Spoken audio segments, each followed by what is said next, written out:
It is such a privilege to join all of you here tonight. Thank you for your patience. It's worth the wait, right? What a special week to be here to join all of you. A few things have happened. Not sure if you caught it in the news. 2 former Democratic presidential candidates have endorsed Donald J. Trump to be President of the United States.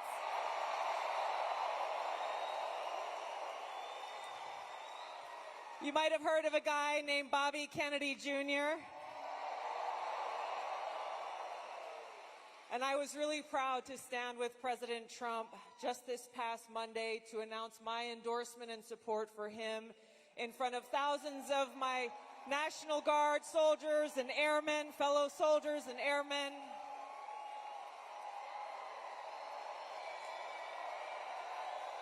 Because I am so excited about the opportunity that we have before us to stand together, not as Democrats and Republicans, but as proud Americans who love this great country.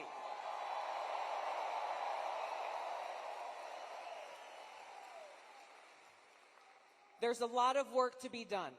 The stakes could not be higher than they are right now. President Trump is going to talk about, and we'll have a conversation about why these stakes are so high and how he and he alone is the candidate to lead us toward that path of peace, prosperity, and freedom. Join me in welcoming the next President of the United States, President Donald J. Trump. Let's go, let him hear it.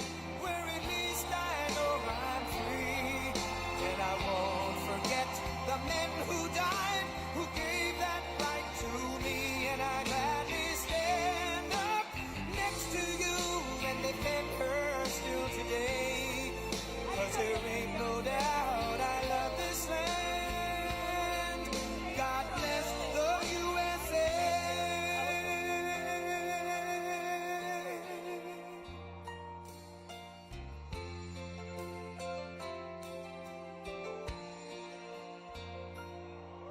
From the lakes of Minnesota to the hills of Tennessee, across the plains of Texas, from sea to shining sea, from Detroit down to Houston and New York to LA, where there's pride in every American heart, and it's time we stand and say that I'm proud to be an American, where at least I know I'm free, and I won't forget the men who died, who gave that right to me, and I gladly stand up next to you and defend her still today, 'cause there ain't no doubt I love this land. God bless the USA.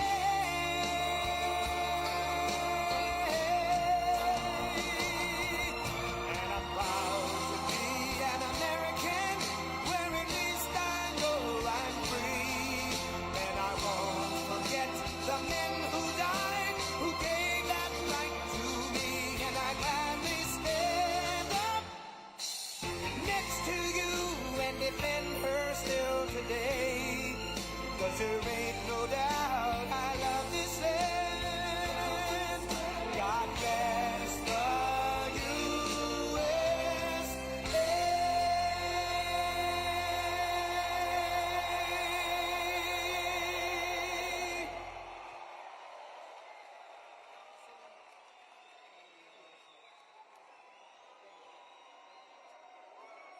Thank you. USA. USA. USA. We love our country. We love our country, don't we? It's amazing. And it's a great country, but we have to take it back, because our country's not feeling so well nowadays, and we're going to bring it back, and we're going to make it healthy and beautiful and better than ever. And it's really, this is some crowd, and you can duplicate the crowd outside.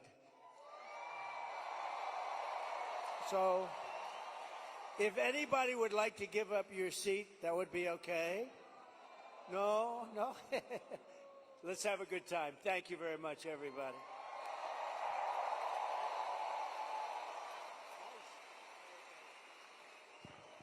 That song gets me fired up every It's so time.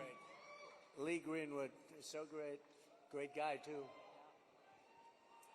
Well, thank you, Mr. President. Thank this you. is a very special evening for us all to have a conversation about some of the real issues that are facing Americans across the country and that don't get talked about often enough. And I want to start with one that's very personal to me, hard to talk about sometimes.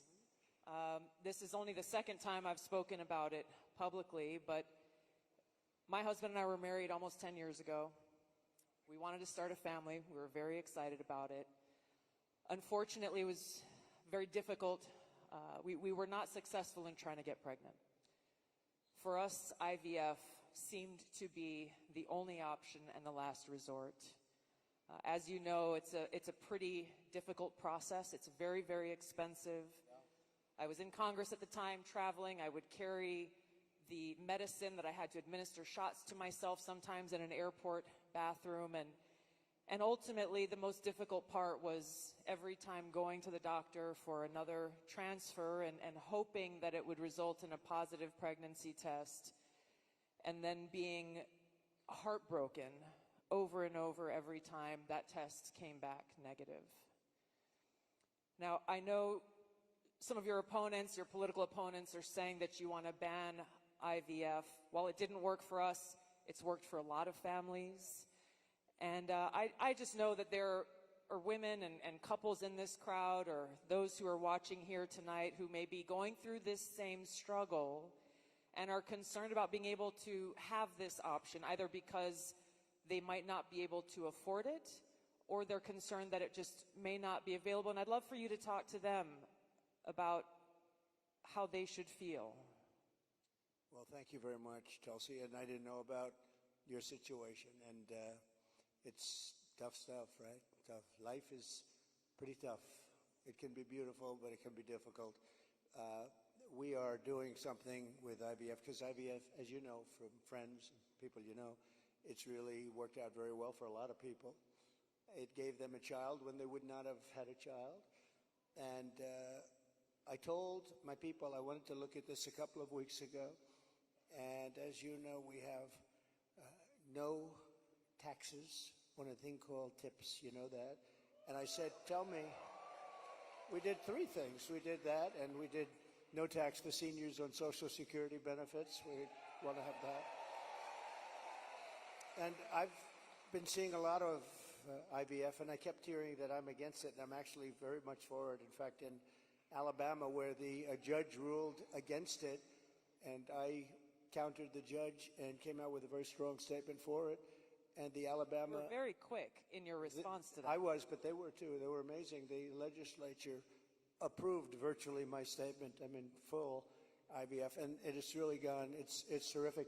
And I said, so with the tips and with the Social Security, the no taxes on Social Security, I said maybe for IVF, and I've been looking at it, and what we're going to do is for people that are using IVF, which is fertilization, the government is going to pay for it, or we're going to get or mandate your insurance company to pay for it, which is going to be great.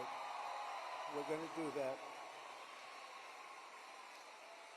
I can't tell you how life-changing that would be for so many families, because it costs a lot of money. A lot of people go into debt just for the hope of being able to start their own family. Well, it's big, and you know what? We want to produce babies in this country, right? We want to produce babies.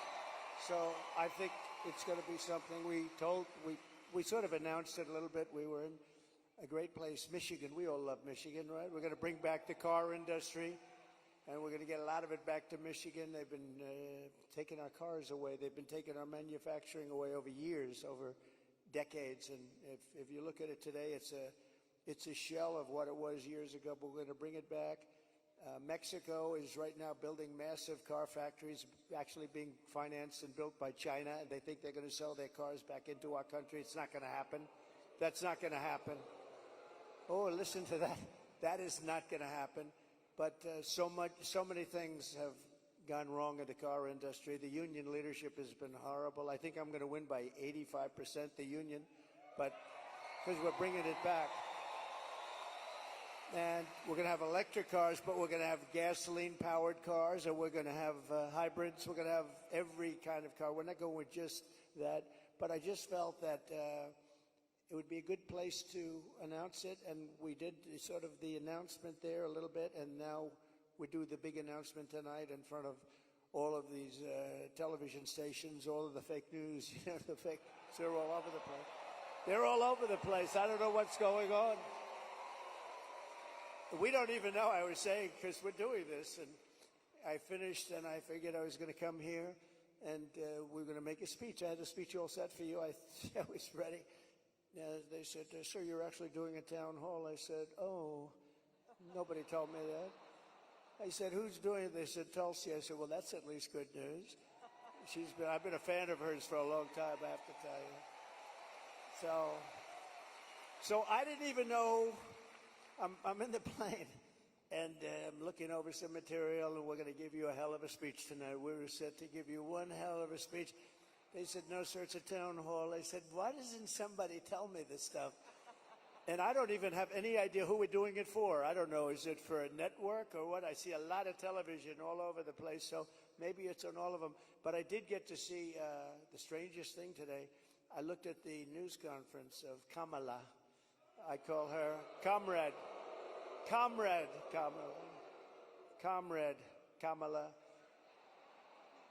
She's you know that. She's a Marxist. Her father was a Marxist before her. So she was brought up in the family tradition. And she really is, and this country is not ready for a Marxist. We don't want a Marxist as a president. And she destroyed San Francisco. She destroyed California. And we're not going to let it destroy our country. I'll tell you, it's not going to happen. So, but just to finish, so for some reason she doesn't want to talk to anybody. So she's either not the smartest light in the ceiling. I'm trying to be nice here. I want to be. They say, be nice, sir, be nice. It's hard to be nice when somebody is destroying your country and wants to destroy your country. It's hard to be like nice. But she is, she was a terrible vice president. She was a terrible border czar, worst in history probably, not just in this country. But the border, millions and millions of people, I say 20 million plus, have poured through the border during their term. I had the safest border in the history of our country. They have the most unsafe border in the history of the world. And they're coming through, and many of them are from prisons and jails. There's a slight difference, as you know, prisons and jails. Many are from mental institutions and insane asylums, and many are terrorists, and they're pouring into our country at a level. I don't know if you saw the news today, Tulsi. They had a lot of them, Venezuelan people with lots of machine guns taking over a building someplace. I'm looking, I'm saying, where is that? They went in and they took over a building. This is just the beginning. They're taking their criminals from all over the world, not just South America, not just Venezuela, which you've been reading about, all over the world. They're taking their criminals and they're dumping them into the United States. Kamala is allowing it to happen. And they actually want to give them papers. They want to make them citizens, and they want to give them your Social Security. They want to give them your Medicare, and your Social Security will collapse under her. I'm the one that's going to protect the Social Security. But they're coming. I will totally protect, as I did for 4 years. And there was no age increase. There was no anything. We're going to protect. They destroy you with inflation, and then they want to destroy your Social Security, so it's not going to happen. But this is going to be the most important election in the history of our country. So I just want to say that it's an honor to be with you tonight. It's a forum that's very different because I have no idea who the hell is broadcasting it. But all we'll do is we'll talk because we're friends. I love this state. I gave them Marinette. We gave them a very big... Tulsi, we have a ship contract, and as you know, we gave Marinette yards but we gave them a tremendous contract. They wanted it all over the country. I said, we're going to get it for Wisconsin, and it's a big one. And they're doing a great job, I understand. So we got that. And we're going to have a good time tonight. So let's go. Mr. President, you talked about immigration. We actually have Amber here who's quite concerned about that, and she's got a question for you.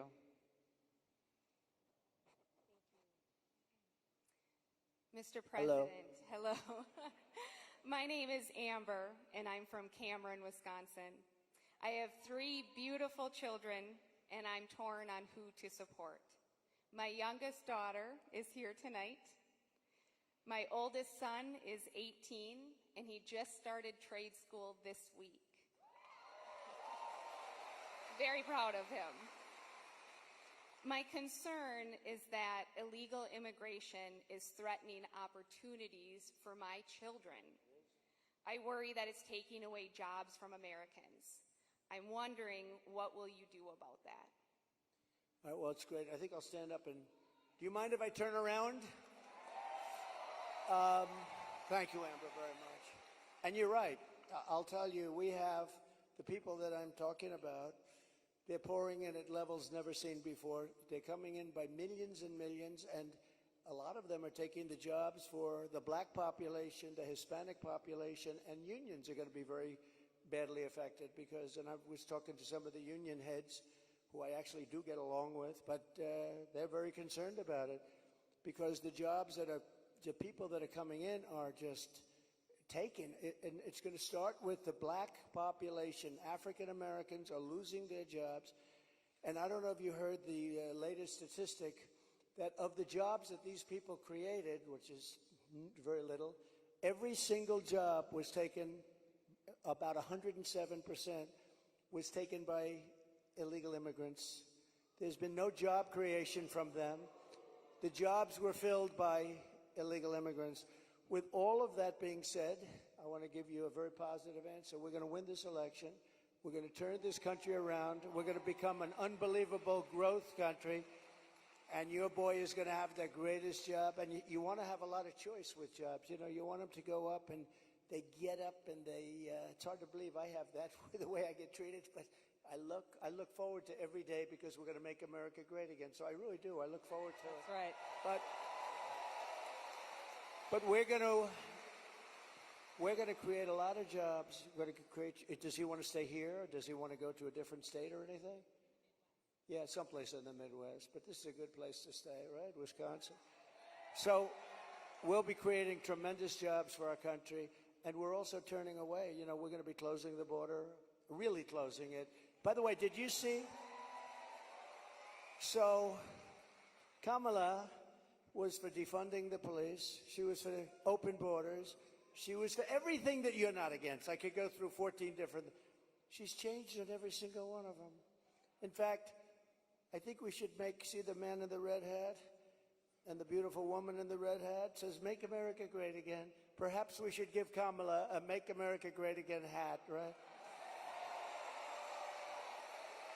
But the problem is, that's not her belief. Her belief is open borders. Her belief is getting rid of Social Security. Her belief is doing all of these plans like for health insurance, where you have one big government-run mess. And if you have private plans, a lot of the people in this room have private plans. They're incredible plans. They worked hard to get those plans, and that's what they want. But with her, she wants to have, it's really a communist type of government. And I just saw her, Tulsi, she was sitting behind a desk doing this interview. And I said, "Dana Bash, you could make yourself big tonight. All you have to do is be fair." I haven't seen the questions, but they gave out a sample. In fact, she's going to be on later on tonight with a taped. It was a taped. We're doing it live. Why are we doing it live and she's doing it taped? But that's right. He's real. But she was sitting behind that desk, this massive desk, and she didn't look like a leader to me, I'll be honest. I don't see her negotiating with President Xi of China. I don't see her with Kim Jong-un like we did with Kim Jong-un. So we're going to have to see what happens. I'll tell you what, November 5th is going to be the most important day in the history of this country. Go big. Mr. President, there are a lot of people who want to feel hopeful about our future. I want to introduce you to Luke, who is one of those people. Hi. Hello, Mr. President. Good-looking guy. Thank you. My name is Luke Pulaski, and I'm a junior here at the University of Wisconsin-La Crosse. I'll be voting for the first time in November, and I'm researching each candidate. I have two questions for you. First, as I've been living on my own and buying my own gas and groceries, I have noticed that everything has become more expensive. For me personally, I try to eat healthy and stay lean. A pound of meat has gone from $4 to almost $7. I also would like to buy a home someday, but that seems just impossible now. What's your plan to make life more affordable and bring down inflation for someone like me? Very good. Thank you. Good. It's probably the question I get most. You know, they say you're going to vote with your stomach. I don't know if you've heard it, but it's a little bit true. And groceries, food has gone up at levels that nobody's ever seen before. We've never seen anything like it, 50, 60, 70%. You take a look at bacon and some of these products, and some people don't eat bacon anymore. And we are going to get the energy prices down. When we get energy down, you know, this was caused by their horrible energy wind. They want wind all over the place. But when it doesn't blow, we have a little problem. This was caused by energy. This was really caused by energy and also their unbelievable spending. They're spending us out of wealth, actually. They're taking our wealth away. But it was caused by energy. And what they've done is they started cutting way back. We were in third place. When I left, we were by far in first place, beating Russia, beating Saudi Arabia. And we were going to dominate to a level that we've never seen before. And then we had a bad election. I'll be very nice. I'm supposed to be nice when I talk about the election, because everybody's afraid to talk about, oh, please, sir, don't talk about the election, please. You know, if you can't talk about a bad election, you really don't have a democracy if you think about it, right?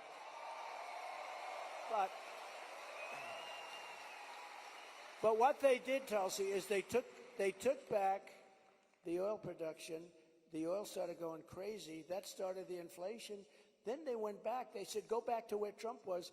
The problem is that we would have been 3 times that level right now. We would have been so dominant over Russia and Saudi Arabia. Look, Saudi Arabia, Russia, a lot of oil. We would have had more. You know, we had something in Alaska, Anwar, that I created. I mean, Ronald Reagan wanted it. You remember? Ronald Reagan wanted it. They all wanted it. And I got it approved. Nobody was able to get it approved. I got it approved. And the first week in office, they turned it back. They said, no, it's the biggest site possibly in the world. Could be bigger than Saudi Arabia. Well, we're going to start that up.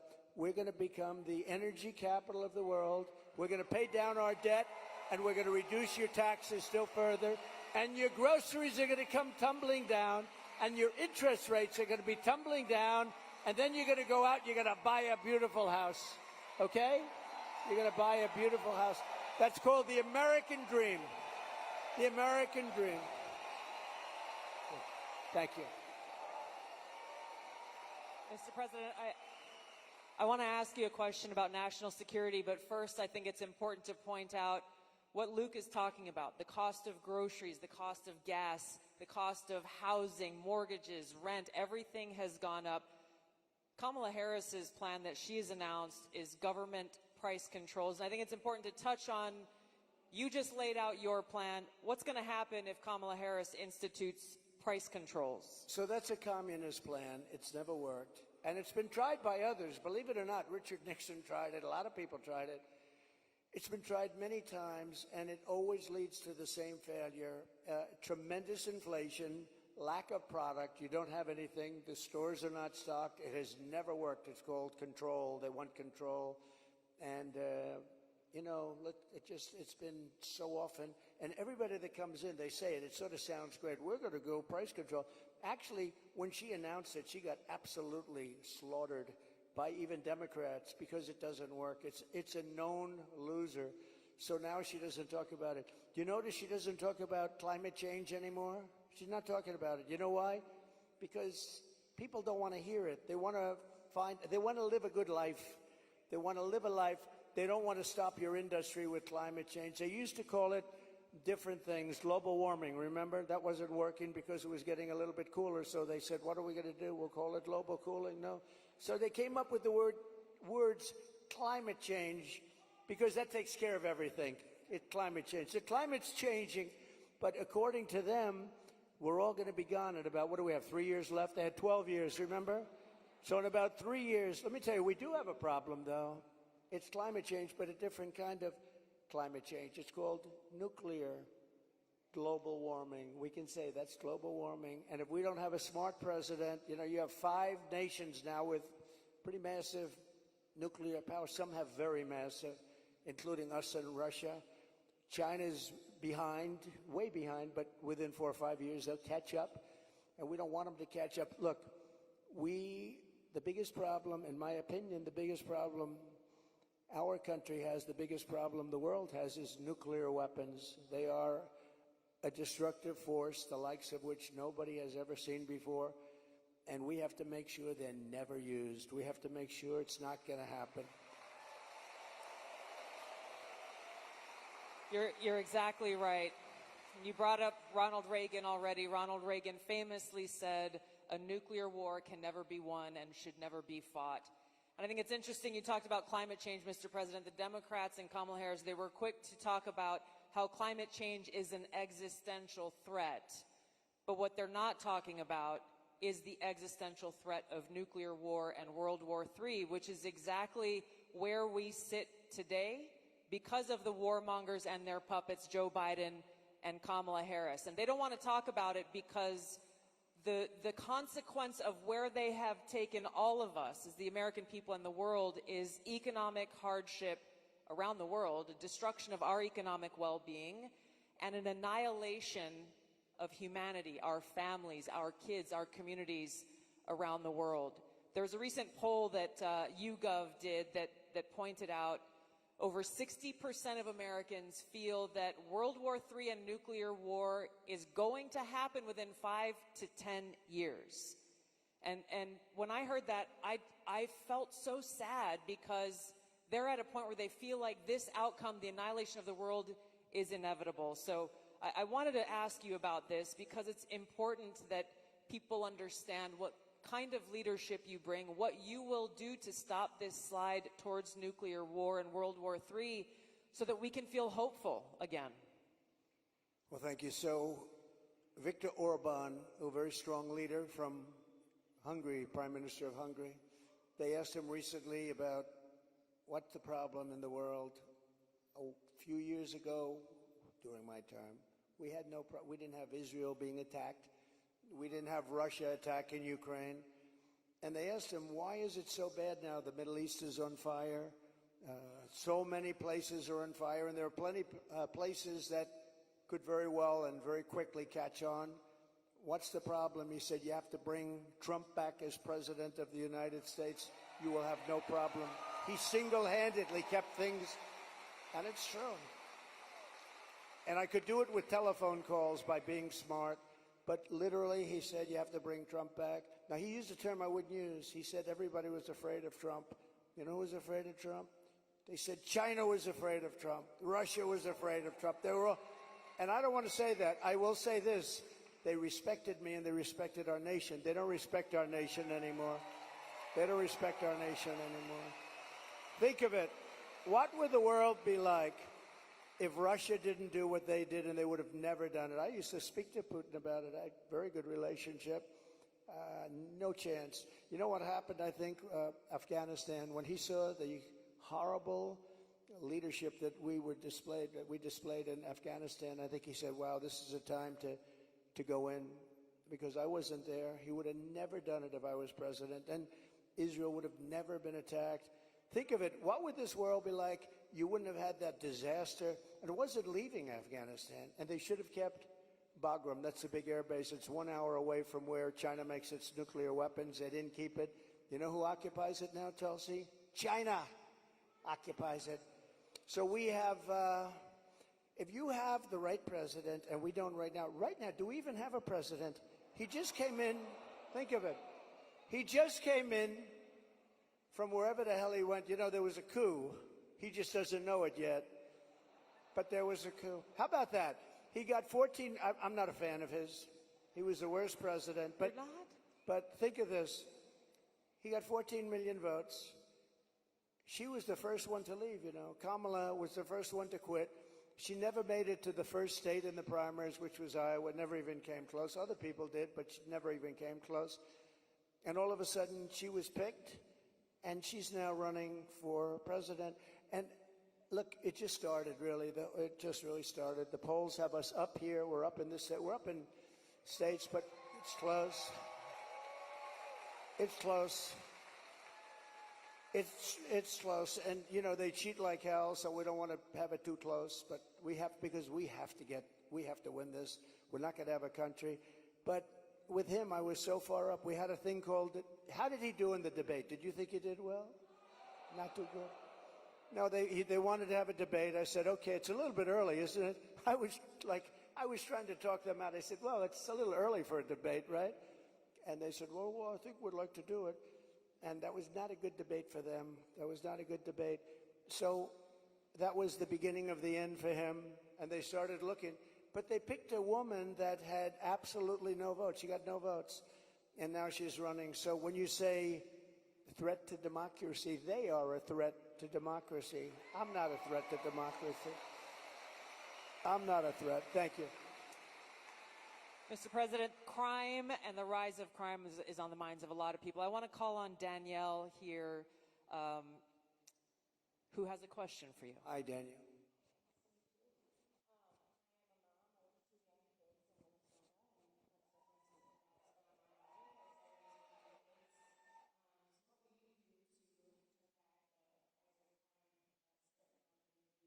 Well, you need, and you get a lot of those questions from Minnesota. But you get a lot of those questions because Minnesota, I mean, they picked this guy.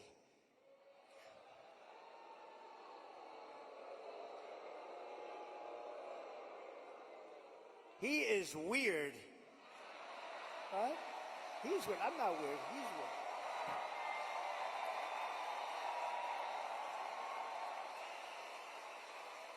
No, he's a weird guy. He's a weird dude. You know, see, they come up with sound bites. They always have sound bites.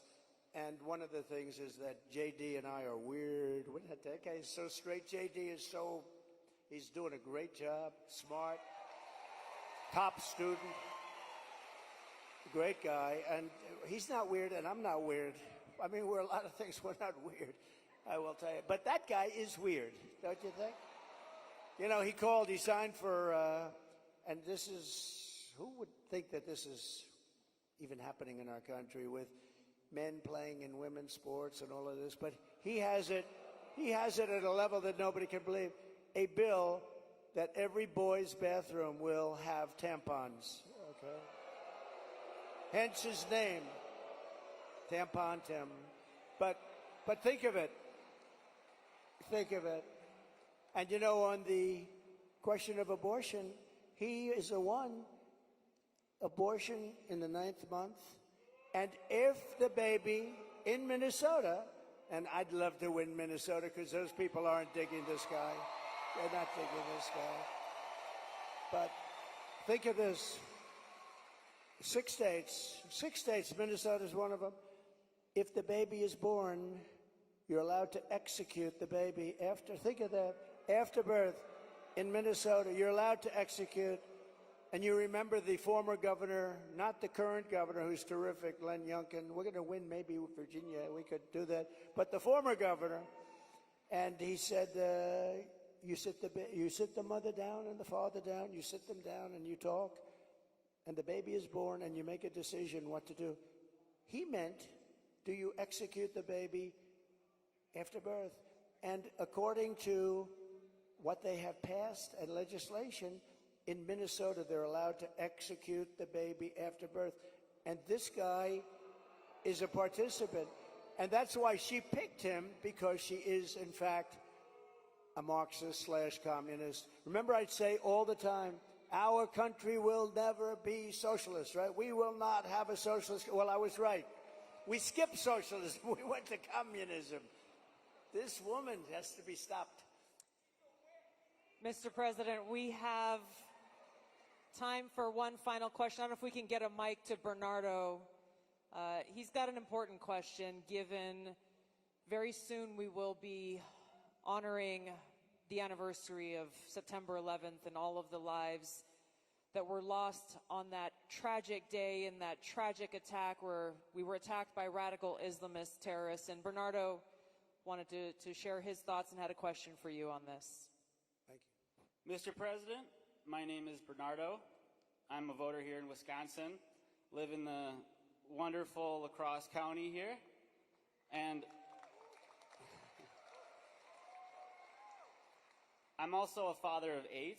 I have 7 here with me.